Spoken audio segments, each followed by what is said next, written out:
Vamos ler a partir do versículo 14.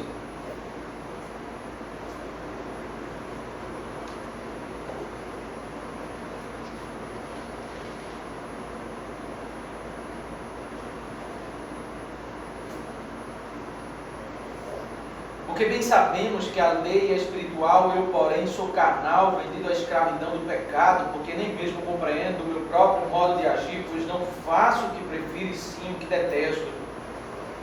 Ora, se faço o que não quero, concordo com a lei que é boa. Neste caso, quem faz isso já não sou eu, mas o pecado que habita em mim. Porque eu sei que em mim, isto é, na minha carne, não habita bem nenhum, pois o querer o bem está em mim, mas não o realizá-lo. Porque não faço o bem que eu quero, mas o mal que não quero, esse faço. Mas se eu faço o que não quero, já não sou eu quem o faz, e sim o pecado que habita em mim. O capítulo 7 é um dos capítulos bem complicados da carta. Começa no verso 1 ao verso 6 com uma comparação de um casamento, que ele usa a ilustração de um casamento, e para entender a ilustração dele é algo complicado. Ele fala da ilustração de um casamento onde tem uma mulher que está dominada por um marido que parece ter o problema ser o marido. Um marido que parece, ele não usa esse termo, mas a forma como ele expõe parece ser um marido opressor, até que ele explica a ilustração para dizer que essa mulher éramos todos nós antes da conversão, quando nós não conseguimos obedecer. E esse marido é a lei.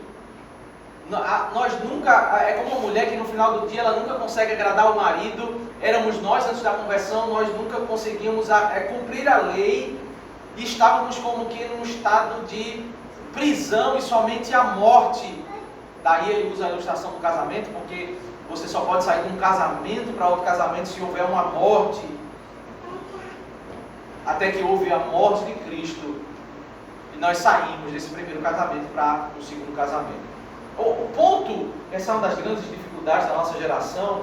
Os comentaristas e os teólogos têm falado isso, né? Nós somos uma geração de especialistas, né? Hoje existe especialidade para tudo, na medicina, na educação, em toda a área. A humanidade avançou nos estudos científicos, e ela avançou no sentido de desenvolver as habilidades específicas. Então você vai se consultar um médico, e não tem que ser aquele especialista que trabalha exatamente aquela área.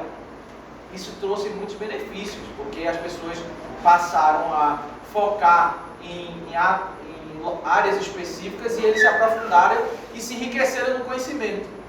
Mas é também notório, isso é exposto por vários, não somente teólogos, mas por várias pessoas. A nossa geração, ela é uma geração que tem dificuldade com a visão do todo. Porque é uma geração que viveu isso, essa exaltação para a especialidade. Então, perdeu um pouco o que era da geração dos anos anteriores, de 50 anos atrás, mais distante, essa visão do todo, essa compreensão de compreender, ter uma visão mais ampla, um conhecimento rico, ainda que não tão profundo sobre cada área, mas há um valor em ter uma visão geral sobre as áreas da vida. E aqui é um desafio que nós temos em Romanos 7, é entendermos que estamos lidando com um trecho da carta de um bloco maior, e não perdemos a visão do todo. Nós estamos construindo, estamos lendo uma exposição lógica de um pensamento, e que no capítulo 6 ele disse, todo o capítulo 6 ele argumentou, nós não podemos viver uma vida agora como crentes desobedecendo a Deus. Nós fomos capacitados para obedecer. Esse é o foco do capítulo 6. Ele diz, nós não somos mais escravos. Eu mencionei isso, e essa compreensão é fundamental para entendermos o capítulo 7, é que todos os termos que foram traduzidos no português por servos no capítulo 6, eles devem ser traduzidos por escravos. Ele é a mesma palavra. Às vezes o tradutor traduz escravo e às vezes servo, mas ele está usando a mesma palavra, ele está fazendo um jogo de palavras. Antes éramos escravos do pecado. E ele diz, nós não somos mais escravos, nós não somos mais presos, nós somos livres. E ele, no final do capítulo 6, a primeira parte, versículo 14, ele diz que nós não somos mais dominados. Essa palavra é uma palavra importante. Romanos 6, verso 14, a lei, porque o pecado não terá domínio. Então, essa realidade de ser aprisionado, essa realidade de ser dominado, é a realidade da mulher que estava presa no casamento, é a realidade da nossa vida antes da conversão. Nós não podemos usar essa realidade da prisão após a conversão, porque é exatamente isso que ele está confrontando no capítulo 6. O que é o capítulo 7? O capítulo 7 é uma comparação de o que nós éramos antes, para dizer que no capítulo 8 nós estamos em uma nova realidade. Então o capítulo 7, ele não está descrevendo a realidade do crente, mas ele está descrevendo a realidade dessa incapacidade que foi mencionada no capítulo 6. Por isso ele disse que ele achava que ele teria vida por meio da lei, versículo 9. Mas aí ele percebeu que veio o mandamento e o pecado reviveu e eu morri. Ele está falando da angústia do seu coração.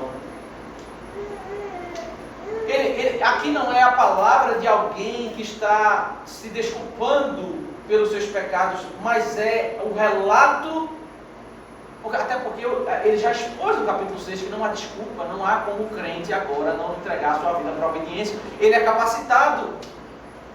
Aqui é o relato da angústia dele antes da sua conversão, como judeu queria ser cumpridor da lei, até que ele percebeu que ele não era cumpridor da lei.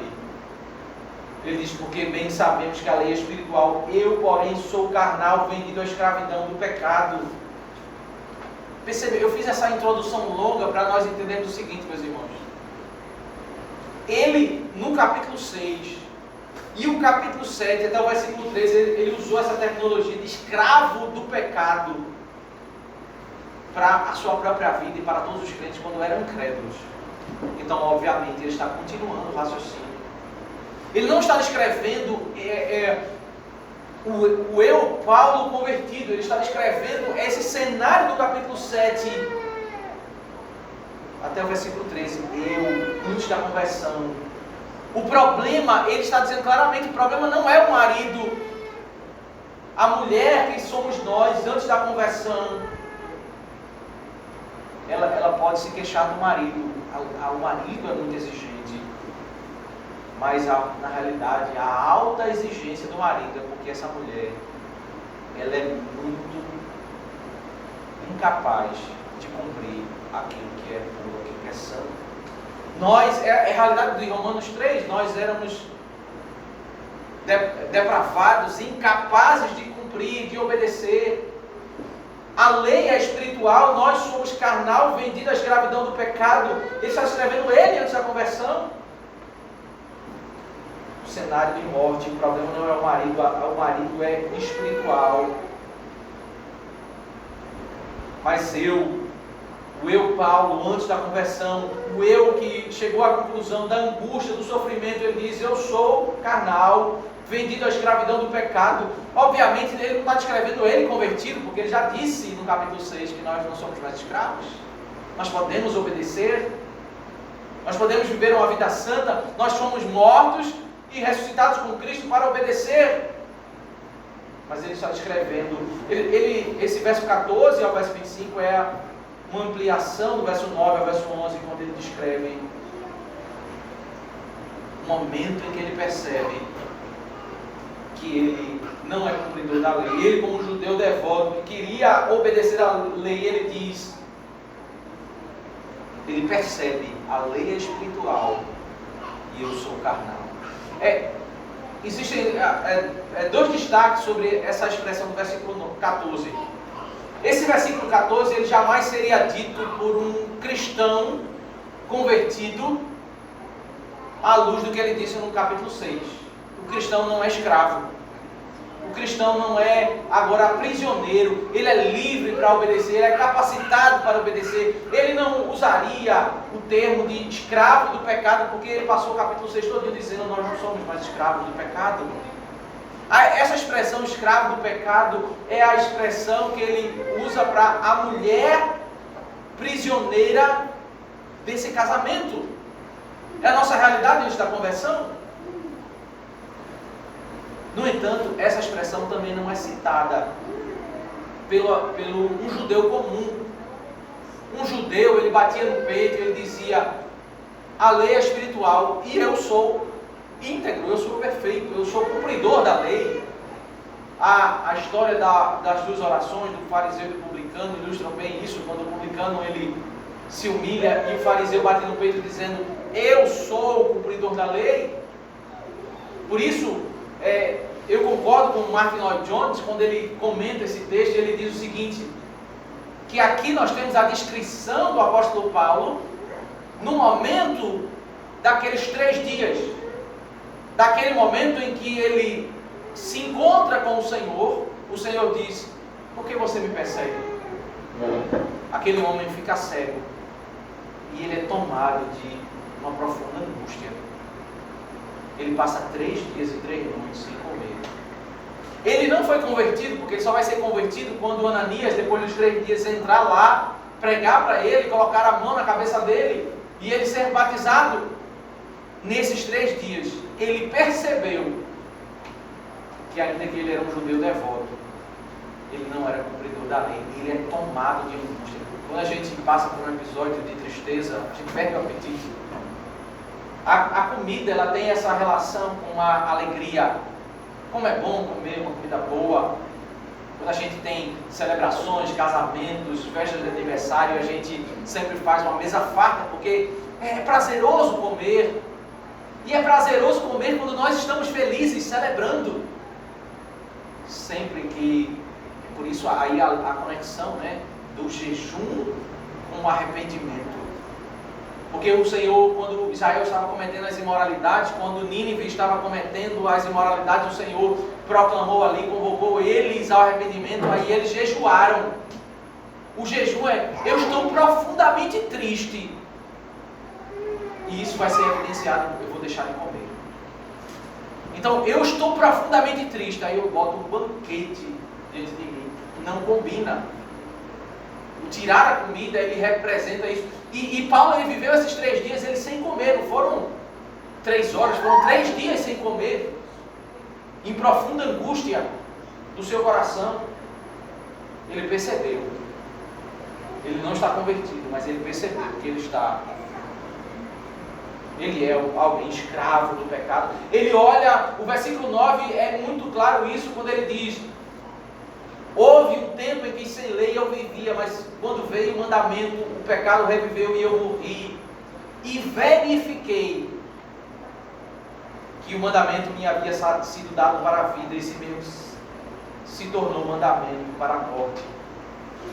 Foi um momento em que ele identificou que a lei que ele achava que era para ser salvo era exatamente a lei que provava que ele seria condenado. E aí ele, a partir do verso 15, ele passa a descrever a prova da sua carnalidade. A prova da carnalidade é que existe uma crise entre desejar e praticar. Porque nem mesmo compreendo o meu próprio modo de agir, pois não faço o que prefiro e sim o que detero. Ora, se faço o que não quero, concordo com a lei que é boa. Nesse caso, quem faz isso já não sou eu, mas o pecado que habita em mim. No capítulo 6 ele disse: nós podemos obedecer. Nós temos capacidade em Deus agora para não desobedecer. Agora ele apresenta uma outra realidade. Não é o eu convertido do capítulo 6. É um homem incapaz, um homem que não consegue. É a mulher que está debaixo da lei do marido que não consegue satisfazer. É como se aqui não é a desculpa. Algumas pessoas usam esse texto para desculpar sua carnalidade. Essa não é a desculpa do libertino. Essa é a crise de sofrimento de um judeu que queria ser perfeito e não consegue ser perfeito. É a crise da angústia, como se existissem duas pessoas dentro dele, o eu que quer e o eu que pratica, só que um é a sua mente e o outro é o seu coração. A sua mente tem prazer na lei de Deus, a sua mente quer fazer a vontade de Deus, e o seu coração é carnal. O seu coração é aquele que habitado pelo pecado. Ele diz, nem compreendo bem o meu modo de agir, aqui não é mais o judeu arrogante, e também não é o salvo que vive em paz.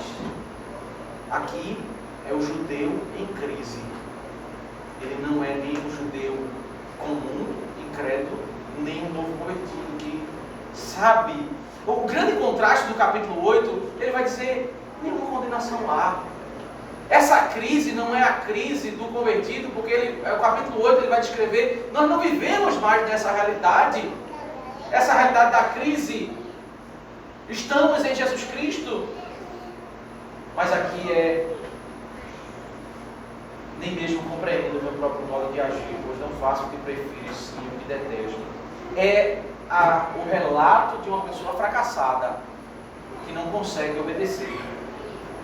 Ora, se faço o que não quero, concordo com a lei que é boa. Ele, como judeu, ele diz, a lei é boa, o problema está em mim, o problema não é o marido, o problema sou eu. Nesse caso, quem faz isso já não sou eu, mas o pecado que habita em mim. Ele começa a olhar para si, ele não vê ele como uma pessoa íntegra, mas como uma pessoa tomada de pecado. Um homem religioso. Um homem que ele julga que está indo perseguir os cristãos na estrada de Damasco para fazer a vontade de Deus, mas ele vê agora que o pecado habita nele. Agora, ele passa a partir do verso 18 a avançar. E ele apresenta agora a raiz dessa crise. É como se ele fizesse o raio-x do coração. Ele antes olhava para a própria vida e via como um homem bom. Ele fez o raio-x e viu um tumor dentro do coração. Porque eu sei que em mim, isto é, na minha carne, não habita bem nenhum, pois o querer o bem está em mim, mas não realizá-lo. Porque não faço o bem que eu quero, mas o mal que não quero, esse faço. Mas se eu faço o que não quero, já não sou eu quem o faz, e sim o pecado que habita em mim. Que crise! É difícil entender a crise do apóstolo Paulo. Assim encontro esta lei, quando quero fazer o bem, o mal reside em mim. Se nós tivermos essa visão do todo. Eu falei, o problema da nossa geração é que a gente olha a particularidade muito. E esse texto ele começa a ficar mais claro em nossa mente quando nós entendemos essa visão do todo. Ele disse no capítulo 6, nós podemos obedecer. E agora ele diz, ele apresenta o relato de um homem aflito por uma crise. Ele disse que no capítulo 6 nós somos um novo homem, refeitos, um novo homem regenerado, unidos a Cristo. Nós agora fomos feitos servos da justiça, para servir o Senhor, para obedecer o Senhor, para vivermos uma vida para a glória de Deus, mas agora ele está falando de um homem em crise. A sua carne, o seu interior, ele diz, olha, não tem nada de bom em mim. Ele vai de um extremo. Aqui é o relato da sua angústia. Imagina uma pessoa que tem uma perspectiva de que ele é uma pessoa completamente merecedora da vida eterna. Ele tem um encontro com Deus. E nesse encontro, não é que ele imaginava tirar 10 na prova e ele tirou 8,5. Naquele encontro, o Senhor disse, você é o principal inimigo do Senhor, porque você me persegue. Ele não estava apenas equivocado, ele estava totalmente equivocado. Ele se via como um homem devoto de Deus. E Deus disse a ele, você é o principal ele descreve isso nas cartas, ele diz: eu sou o principal dos pecadores. Imagine o choque de realidade de Paulo agora ele começa a ver a sua vida e diz: eu não sou bom, na minha vida só existe mal, o pecado habita em mim. Eu posso até querer fazer o bem, mas eu não consigo. Paulo precisava mudar conceitos, ainda que ele cresceu no judaísmo, ainda que ele era dito nos versos, ele precisava revisitar tudo, mudar tudo, porque ele era alguém que só fazia aquilo que era pecaminoso. Mas se eu faço o que não quero, já não sou eu quem faz esse pecado que habita em mim. Ele volta a dizer isso. Não é, meus irmãos, a desculpa de um libertino, mas é a angústia. Como nós vamos ler esses versículos 18 ao 21 e dizer que agora é a vida do novo convertido, se em todo o capítulo 6 ele disse: nós não somos mais dominados. Veja o capítulo 6, verso 14. Porque o pecado não terá domínio sobre vocês, pois vocês não estão debaixo da lei, e sim da graça. Vocês não são dominados. E ele está descrevendo aqui no capítulo 7 um relato de um homem dominado, um homem incapaz, um homem frustrado, um homem que não consegue obedecer. Ele está fazendo um contraste com aquilo que ele disse no capítulo 6. Ele está descrevendo um homem incapaz de viver para a glória de Deus. No verso 22 ao 24 ele vai apresentar o resultado dessa crise. É uma prisão, porque segundo o homem interior tem um prazer na lei de Deus. Essa é a realidade de um judeu, um rabino, um homem. Ele não está descrevendo aqui a realidade de todo incrédulo. O incrédulo ele não tem prazer na lei de Deus, mas Paulo, como incrédulo, tinha. Ele era um homem que estudava a lei de Deus, era um homem que frequentava, assim como o judeu devoto, não o judeu libertino, mas o judeu devoto que está lá lendo a Bíblia, que está desejando voltar aos sacrifícios, que ele está estudando. O fariseu, eles faziam várias interpretações equivocadas, eram homens perversos, mas eles tinham prazer, eles achavam que eles estavam no caminho correto. Ele está escrevendo isso.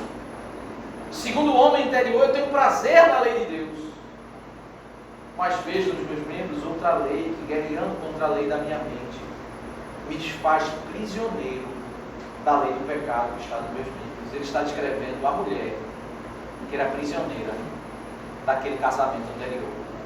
Ele, antes da conversão, ele disse que quem são os escravos? São os incrédulos. No capítulo 6, e aqui ele está descrevendo uma pessoa que é escrava, prisioneira da lei do pecado que está nos meus membros. Ele olha para o marido, que é a lei, e ele vê nos seus membros como que uma mulher que não tem condições de obedecer e satisfazer a toda a justiça da lei. E a realidade dele é: eu sou um prisioneiro. Ele diz: miserável homem que sou, quem me livrará do corpo desta morte? Desse corpo tomado de pecado, corpo sentenciado de morte, tomado de morte. Eu sou um homem miserável. Isso não é um relato de um convertido, à luz do que ele disse no capítulo 6. Veja o capítulo 6, verso 22. Agora, porém, libertados do pecado,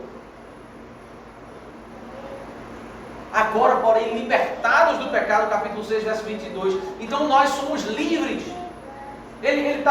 Nós precisamos entender que no capítulo 6 ele usou a expressão escravo para o ímpio e livre para o salvo. E entender que ele está continuando com essa terminologia. No capítulo 7 ele continua dizendo que antes da conversão nós éramos escravos do pecado.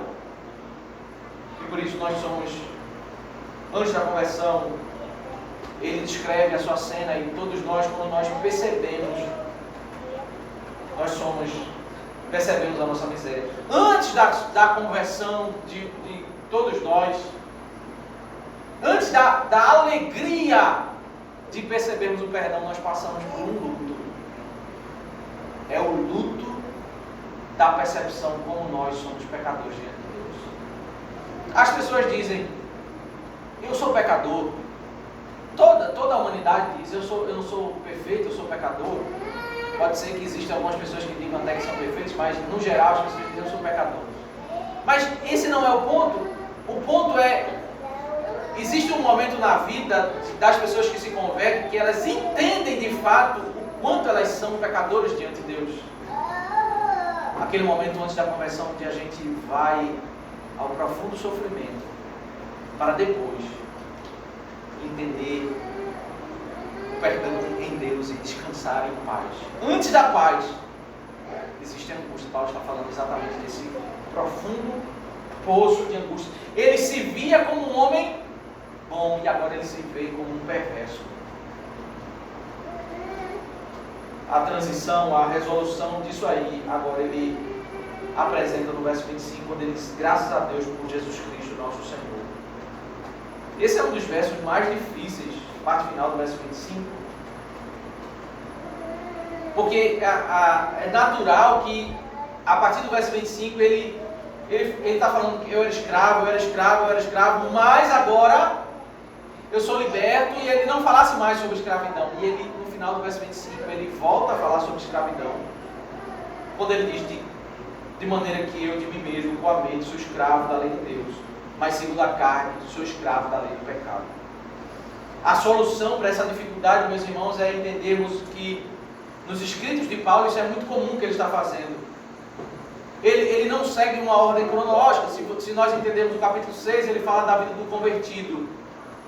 Aí no capítulo 7 ele volta para a vida antes da conversão, porque ele gosta de fazer esses contrastes. O capítulo o verso 25, ele avança para falar aquilo que ele vai falar no capítulo 8, mas logo em seguida ele volta para falar da sua vida antes da conversão, porque quando ele fala que ele é escravo da lei, que ele é escravo do pecado, essa é a terminologia que ele usou no capítulo 6 e capítulo 7 para dizer do não convertido, de maneira que eu de mim mesmo, com a mente, sou escravo da lei de Deus. Ele é a vida dele como um judeu devoto, a mente dele tem prazer em Deus, mas antes da sua conversão, quem ele é? Um homem escravo da lei do pecado, limitado, ele não consegue obedecer. E se nós lermos o capítulo 8, verso 1 e 2, isso vai ficar muito claro quando ele diz, agora pois, essa expressão no grego, ela marca uma transição diferente disso. Não existe mais nenhuma condenação para os que estão em Cristo Jesus. Agora nós estamos em um novo casamento. Essa crise não é a crise dos crentes, nós sabemos que nós estamos em uma outra realidade. Por isso ele diz, não há nenhuma condenação para os que estão em Cristo Jesus, porque a lei do Espírito da vida em Cristo Jesus livrou você da lei do pecado e da morte. Então toda vez que no capítulo 7 ele falar que eu sou escravo da lei do pecado, ele não está falando da vida do convertido, ele está falando da vida do incrédulo. Escravo da lei do pecado, que é o que ele diz no versículo 14 do capítulo 7. Porque no capítulo 8 ele vai fazer a transição, agora é a nossa realidade. Não somos mais escravos.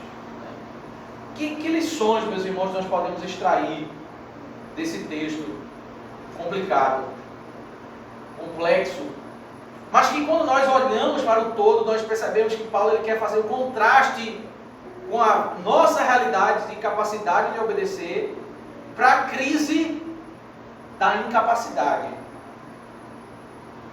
A primeira lição que nós precisamos tirar é para o nosso próprio bem. Não pegue esse texto, não peguemos esse texto para justificar costumes pecaminosos, que é o que as pessoas fazem. Parece que as pessoas às vezes desenvolvem essa habilidade perversa, se é que podemos chamar de habilidade. As pessoas pegam textos bíblicos para justificar atos pecaminosos. É como se o resultado do estudo bíblico fosse uma justificativa para a libertinagem e frouxidão. Era exatamente isso que eles diziam que Paulo fazia. Mas o verdadeiro conhecimento de Deus, ele produz temor. Não contentes com isso, as pessoas ainda passam a ensinar a outras pessoas. A motivação, às vezes, é levar alívio ao coração dessas pessoas que estão aflitas. Como que dizendo, fique tranquila, pode continuar nos seus vícios. Porque até o próprio apóstolo Paulo, ele tinha os seus próprios vícios. Esse não é o propósito do texto. Nas Escrituras existe uma pessoa que cita as Escrituras para promover o pecado. E é Satanás, em Mateus capítulo 4, quando ele cita as Escrituras por 3 vezes para promover o pecado. Então, essa prática de alguém citar um texto bíblico para encorajar outras pessoas a pecar é uma prática de Satanás, satânica. O texto bíblico ele deve ser usado para nós obedecermos a Deus. À luz desse texto, o que nós podemos concluir é que Romanos 7, de fato, não é um relato sobre todos os ímpios. Os ímpios eles estão pecando e não estão em crise, não estão nem aí. Romanos 7 é um relato sobre a vida de um judeu devoto que percebeu que ele não é cumpridor da lei. É a angústia. Não é a angústia de um religioso que se acha merecedor. Ele não se angustia. Ele se ensoberbece. Mas é a angústia de alguém que agora entendeu. Lutero ele diz que ele sofreu isso.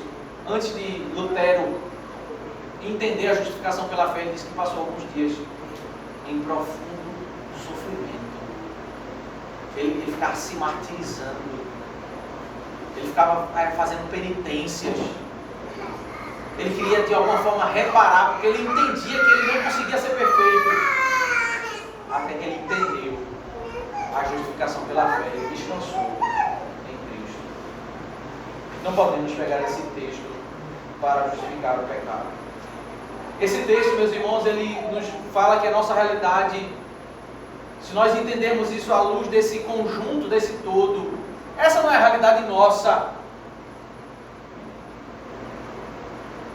Nós não somos tomados de pecado, nós somos tomados pela lei do Espírito da vida. O Espírito que habita em nós, que vai ser explicado no capítulo 8. Nós não somos pessoas incapazes, mas não somos aqueles capacitados do capítulo 6. Nós podemos obedecer. Significa que somos perfeitos? Não. Mas significa que, ainda que imperfeitos, nós somos filhos, que é o que ele vai dizer no capítulo 8. Nós não temos o medo, nós não temos um marido que no final do dia há o perigo dele nos rejeitar. E uma das complexidades do apóstolo Paulo é que ele sai de uma figura, de uma ilustração para outra. Ele continua no tema, porque o foco não está na ilustração, mas no ensino. Então, nós somos a esposa no capítulo 7. No capítulo 8, nós somos os filhos.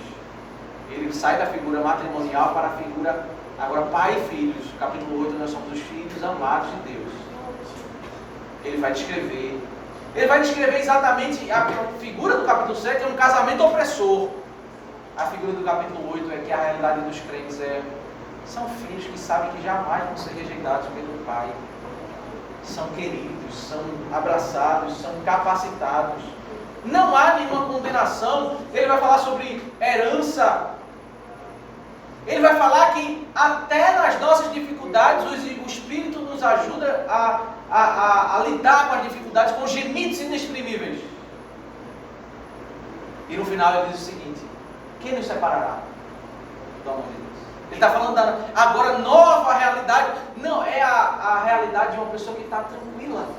Não é a crise da angústia do capítulo 7. Ele diz: eu estou seguro, eu estou perdoado, estou capacitado, sou imperfeito, mas com minha imperfeição ninguém pode me separar do amor de Deus. Nada, nem anjos, nem principados, nem coisas do presente nem do porvir. Eu tenho paz em Deus. Somente, meus irmãos, por isso que o Evangelho, ele é de fato a pregação que vai mostrar o câncer e que vai curar o câncer. O apóstolo Paulo viveu dias de profunda angústia. E a pregação do Evangelho, ela visa primeiro apresentar essa angústia que a humanidade precisa sentir. Porque não há como você entrar num banquete sem passar pelo luto. Dizer, eu sou pecador, eu sou imperfeito. Assimilar esse conceito não é dizer como as pessoas dizem, que dizem eu sou pecador e estão celebrando. Assimilar o conceito da perversidade é viver o luto, se angustiar diante de Deus. Somente em Cristo nós temos perdão, graça e misericórdia. Que o Senhor Deus